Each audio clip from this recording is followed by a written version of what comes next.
household. Now, we do know the man is the one who's supposed to discipline and put the kids in order, but it's not a lot of men that's in a household with women's, right, who are raising kids. So the women have to take on the man and the female job, right, being a nurturer, being carer, being a teacher, letting them know right from wrong, giving out discipline, right. Now, we don't want our discipline to be too abusive, right. We do know the Bible teaches us to discipline your child to keep their soul from going to hell, and the child that's left on their own, right, with no rules, no regulations, can do anything they want or hang with anybody they want or say whatever they want, right, it's most likely to come back and bring those parents shame. So we want to have a thin line between disciplining our kids and being too friendly with them, right. They need a set of structure, rules, things to follow by, right. They need to know God, right, teach them how to pray. So the mothers in this day and age, we have become the priest of the house,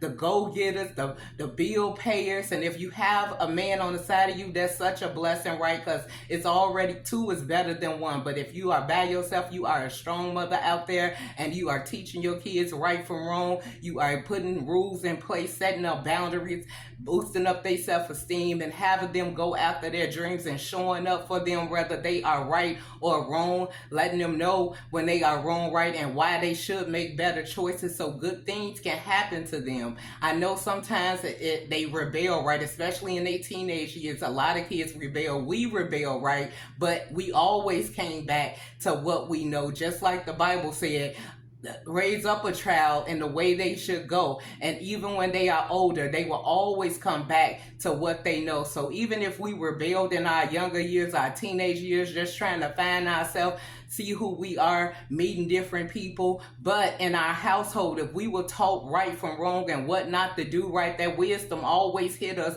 when we were around the wrong people making bad decisions, right. And even if we didn't have the strength or the courage to say, no, I'm not going to do this, when we did do it, right, we learned the harsh lesson, I will not do that no more. So I love some of the old school teaching, right, because they always told us that it's consequences for your actions, which we need to bring back in this day and age for our younger generation, so we can see them living a longer life, so we can see them not always trying to bully and fight and nitpick and be in drama all the time, but to show consideration, to walk away from fights. It don't always have to be, back and forth with people, showing that, being that good example of a peaceful person, right, a caregiver, a nurturer, a person who loves themselves, a person who have high self-esteem, not pride, but self-esteem, that I value myself too much to put myself in certain situations or to be around certain people who are not bringing good to me, that's only bringing stress in my life,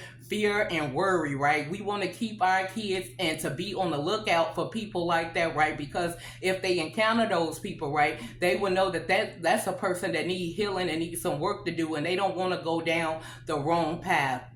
Now, with me speaking on being a good example, I'm getting this from Mephibosheth. I don't want to butcher his name, but Mephibosheth, nurse, right? She was taking care of him. Now, Saul and Jonathan, if you guys don't know the story of Saul and Jonathan, right, they was murdered by the Philistines, and God allowed his king Saul to be defeated because of all the attacks Saul kept doing toward David, right? He was jealous. He was negative toward David. Even though David helped him, prayed for him, always showed up for him. But Saul's son Jonathan loved David, right? He accepted that David was the next king, right? He told David what his father was planning behind his back. He didn't understand why his father was so angry and so evil intended toward David, right? But David just gave it over to God, right? And this is what we want to teach our kids. You don't always have to go back and forth with people, right? Pray about it. God will fight your battles for you, just like he did for David, right? So David didn't take vengeance in his hand. He didn't try to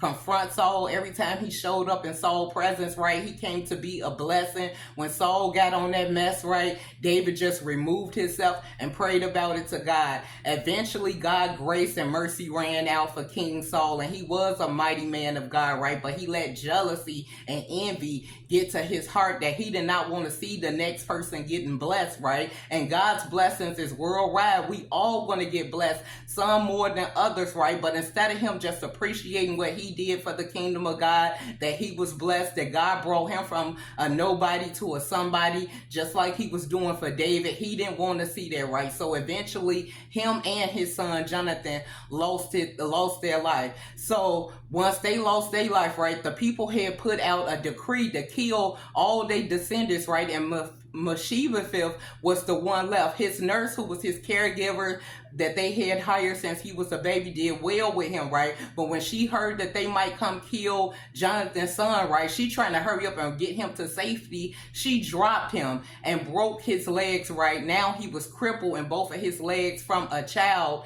until later on in his life, until all his life, basically, not later on in his life, all his life he was crippled, right? So she took good care of him. But David, remember how Jonathan helped him, how he worked for Saul, right? Even though Saul wanted to kill him, how Jonathan let him know the secrets his father was plotting and planning against him. And even though they was gone, right, now David is king like God had promised and told him, right? He decided, let me do something good for the house of Saul. Is there anyone still alive that I can be good to? It was Jonathan's son, right, Mephibosheth, but he was crippled in both legs, living, life in a wheelchair. But it was so shocking, right, when he came across David, you would think he would be sour, he couldn't walk, he couldn't do what regular kids did. But his nurse, who was a good example to him, let him know even though he was disabled and it was her fault, which she probably had guilt on her, right, she had raised him well. He was very mannerable, he prayed, right, he was very nice, he wasn't